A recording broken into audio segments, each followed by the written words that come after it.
All right, to write inequalities,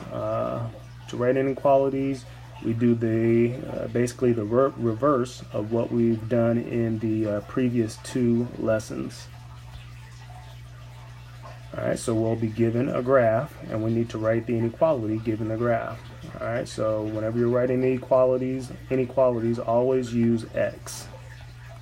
All right, so x is greater than or equal to. We have a greater than symbol because the arrow is pointing to the right, and we have a bar up under the greater than symbol because we have a closed circle.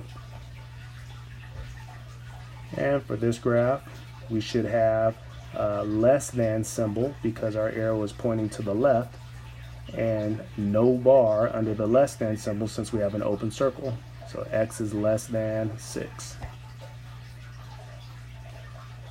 For this graph, this is an and compound inequality.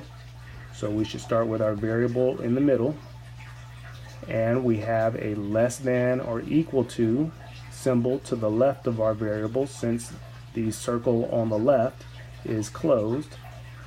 And then we have a less than symbol on the right, no bar under the inequality because we have an open circle at 5.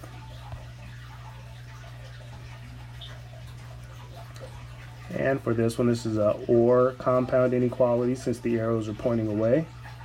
The inequality on the left is x is less than -10, less than because the arrow is pointing to the left, and it's an open circle. And the inequality on the right, we should have a greater than or equal to symbol.